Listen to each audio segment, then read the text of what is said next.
Ça, c'est le meilleur de l'innovation en termes d'expérience client dans les années 70.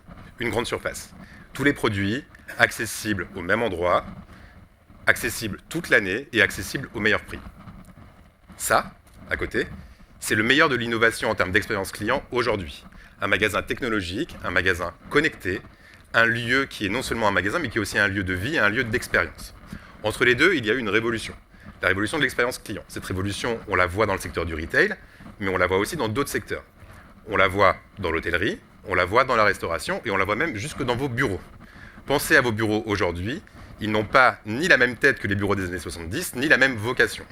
En fait, aujourd'hui, toutes les entreprises mettent en œuvre des processus qui leur permettent de rivaliser d'ingéniosité et d'originalité pour attirer non seulement les clients, mais aussi les meilleurs talents. Si vous parlez à un retailer, il vous dira qu'il a deux enjeux principaux. Le premier, c'est donc d'améliorer l'expérience de ses clients. Et comme on peut le voir, ils le font plutôt bien. Le second, c'est d'améliorer les processus qui sont derrière cette expérience client. Par processus, qu'est-ce qu'on veut dire? On veut dire l'arrière-boutique. Qu'est-ce qui se passe derrière la boutique, l'arrière-boutique? Par arrière-boutique, qu'est-ce qu'on veut dire? On veut dire la logistique. La logistique dans les années 70, c'était ça. Un entrepôt et quelques camions. La logistique aujourd'hui, c'est ça. Un entrepôt et quelques camions. Alors là, vous allez me dire, Laurent, tu nous dis un truc qui est contestable. Nous, on a quand même une certaine expérience de la logistique, on fait des commandes e-commerce, donc on sait que c'est difficile d'imaginer que la logistique n'ait pas évolué de 1970 à aujourd'hui.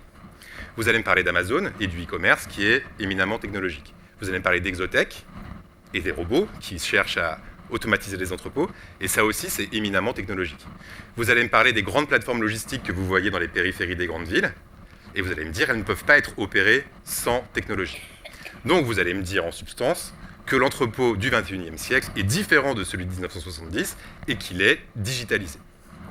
Pourtant, 95% du marché de la logistique en Europe n'est pas adressé par les leaders que vous connaissez, ce qu'on voit en périphérie des grandes villes, mais est adressé par des PME logistiques.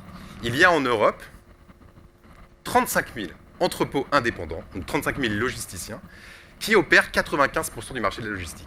Et quand on est une PME, et a fortiori une PME en logistique, les unités économiques, c'est important. On n'a pas attendu le semestre dernier pour apprendre ce qu'était l'EBITDA. L'EBITDA, on le connaît depuis longtemps. Et donc, on fait attention à ses dépenses. Et on cherche trois choses. On cherche à être rapide, efficace et simple.